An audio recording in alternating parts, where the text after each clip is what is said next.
G'day, hi, and welcome. Okay, we got another voiceover here, and today's topic is going to be. I guess I could probably squeeze two subjects into one, but we're going to start with following distance, which I guess will lead into being seen. So I don't think I need to make two videos on this. Uh, okay, first off, I live in the countryside, so traffic here is a lot fewer and far between than it is in the city. Now, in the city, when you're riding around, you're pretty much bumper to bumper. A lot of cases, even if it's not rush hour, it's just the streets aren't very long, and there's usually lights and or stop signs or whatever. So it's harder to maintain a good safety margin of 2 to 3 seconds, which is the typical rule of thumb is if you want to know you're at a safe distance, regardless of what speed you're at, whether it's higher speeds or lower speeds, you pick an object, you wait till the vehicle ahead of you passes it, and then you count to 3 seconds. And if you pass that object before the 3 second mark, you should probably back off a bit and increase your safety margin. So why 3 seconds? Why is 3 seconds always kind of the law of threes, so to speak, coming up? Why does it always have to be 3 seconds? Well, it could be more, but it takes typically about 3 seconds to respond to something. From the time you realize there's trouble, it will take you another second to start to, respond to that, and it'll take you another second probably to be able to do whatever it is, whether it's maneuver or brake or whatever maneuver you're going to have to do. It will take you about 3 seconds to accomplish this. Now, braking distance, that might vary, but for example, I've already done on this bike from 60 to 0 or 100 kilometers an hour to 0, so 60 miles an hour or 100 kilometers an hour down to 0. Emergency braking is about 3 seconds on this bike. That's without lifting the back tire off the ground or locking up the front end. It's again a pretty hard stop, but 3 seconds at 100 kilometers an hour 90 is about 96 feet a second. So you get the idea of how much stopping distance that is if you're at that speed. Now, mind you, in 3 seconds of braking, I'm going to be probably 100 and some odd feet from where I started. But if you're maintaining speed at 100 kilometers an hour or 60 miles an hour, that's 96 feet a second. So that's what you have to respond to. Now, as soon as you start braking, the distance will come down quite a bit. So, some bikes might brake in 100 feet, some might brake in 120, some might brake in 150 feet. It really depends on how fast you're going, how much reaction time you have. But reaction time is typically going to be about 3 seconds. So if you want to get a head start on this, you don't want to be tight to the guy's bumper that's ahead of you because you have no safety margin. You have to respond as quick as something happens, which action is always quicker than reaction, meaning if a car swerves or jams on the brakes, he's already ahead of you because he's already doing something. He's already in action. And you have to respond to that. So action is always faster than reaction. So because reaction is always comes after, right? So if we know that's the scenario we're going to be in no matter what, that we have to react to something, that we're not going to be ahead of the game here unless we anticipate extremely well. But if we're anticipating well, what gives us that advantage? Well, distance and time. That's what gives us the advantage. So again, to maintain a safe following distance, it's it can be hard to do, particularly in the city, because you start giving yourself some extra room and then somebody cuts in front of you. That's okay.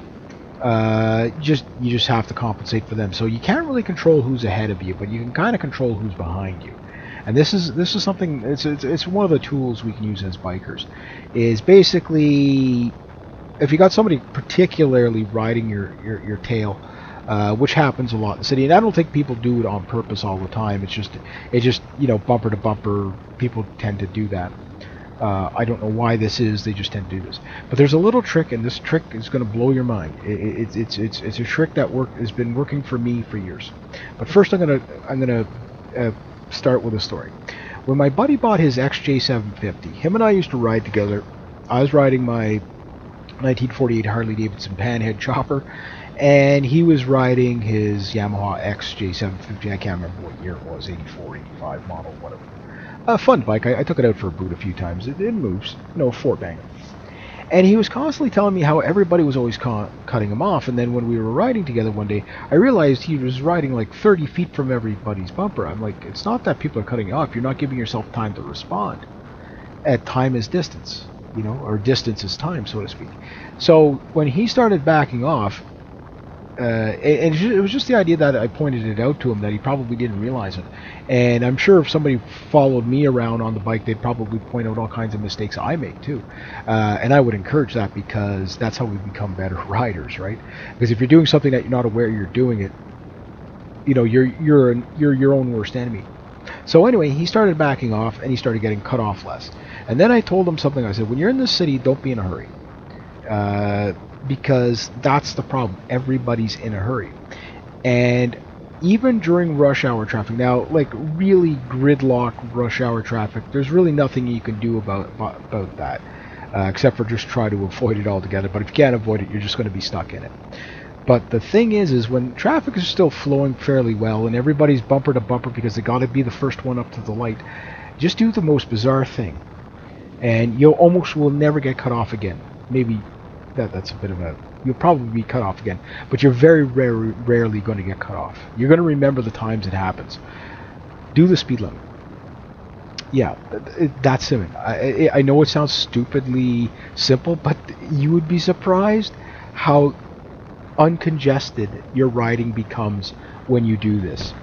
Don't follow the traffic. Do the speed limit. Let people go around you. Yes, the people behind you are going to get frustrated and go around you, but all the nimrods are going to rush up to the light, and by the time you come coasting the light turns green, everybody starts moving again, and they start moving. Next thing you know, you're way behind the pack. And what's cool about that is that you're never stuck in the thick of it. And really, in the city, you don't need to be trying to race ahead. You either want to be behind the traffic or ahead of the traffic. I get that, but you don't need to be racing ahead. A lot of I see this with motovloggers all the time. They're always going faster than the traffic. You can't compensate for people swerving, swerving in and out of lanes, who don't know where. And there's always people that don't know where they're going. They think they got to turn here. Oh no, it's not here. It's here. If they're swerving back and forth from one lane to the next, I don't really care if I'm not beside them. You know what I mean? Because if I'm going faster than them and they decide to make that maneuver and not look, well, that maneuver's coming right into me, meaning that car's going to turn right into me. And you can see tons of footage of things like this happening to several bikers. Yes, it is their fault. They didn't look before they leap. But a lot of people, again, even if they know you're behind them, they can't judge speed of a motorcycle and stuff like that. And a lot of people behind you, something guys on motorbikes have to realize is you stop way faster than the guy behind you. So he's going to come plowing right into you if you don't compensate for the guy ahead of you. It really, literally is that's what it comes down to is you're giving yourself distance. So if the guy behind you is riding a little bit faster, give yourself 4 seconds, 5 seconds. Okay, if it's too much room, somebody's going to cut in. Maybe yes, maybe no. If somebody cuts in, then you got to, you're constantly reevaluating. It's never, get out of this mentality of, oh, well, these cage drivers are dangerous to me and stuff. Yes, they are. But you know this. So why would you leave your safety in their hands? In other words, increase your safety margins. If you can't increase distance, do what you can to increase distance. But if you can't increase distance, then you need to decrease speed. Or both. You have to find a way to do both. It's not always easy, but the easiest thing you can do, and you'd be surprised. And trust me, if you're one of those high stress, I'm not a high stress person. A lot of times I'm cool as a cucumber. You have to check me for a pulse. But just doing the speed limit, and particularly in the tight traffic. Never mind riding faster than the traffic. You don't need to. People can zing in and out, and it won't affect you whatsoever. It's only when they're trying to move into your lane. You don't want to be driving beside cars. You don't want to be driving and you want to be passing. Every time we're passing another vehicle, that's when we're at risk. We're at risk all the time, but it increases our risk. Whenever we're riding too fast and in the thick of it, we're at higher risk. So just let the traffic get ahead of you, and the easiest way to do that is just do the speed limit. Almost everybody speeds. It's the most darnest thing, but it works so well. Now, out on the highway's a little bit simpler, but it's kind of not. And maybe I will make a two-part being seen, because out on the highway, I don't know why this is, but you can see the stretch of road I'm on here. I'll have somebody like 30 feet from my bumper at this speed. For some reason, they need, they've got all this road, all this room, and yet they feel the need that they have to be tight car on car. And you'll see just a line of cars following the traffic, tight to each other. Even though they're on the open road, they're not giving. If a deer runs out, the first guy jams on the brake, the other four cars are going to go in one into another, right? So you got to keep that in mind too. Don't follow too closely even when you're on the highway. Give them some room. Again, get ahead of them or get behind them. The problem with getting ahead of them, and this is a problem you're going to notice too, is you got an F-150 barreling down behind you, and you're doing the speed limit, but the guy's really tight, so you're like, okay, well, I'm just going to get away from him. Well, remember, that guy's probably following the speed. He's following you. So if you speed up, he speeds up, and he's still on your bumper. You know what I mean? So you have two choices. Wait till he gets an opportunity, even slow down a bit more when it comes to the pass lane. Not ridiculous to piss anybody off, but just enough to really give them the suggestion, just go around. You know what I mean? Just go around, and they usually will. So always give yourself distance. So anyway, I'll leave it at that. All right. Have a great day.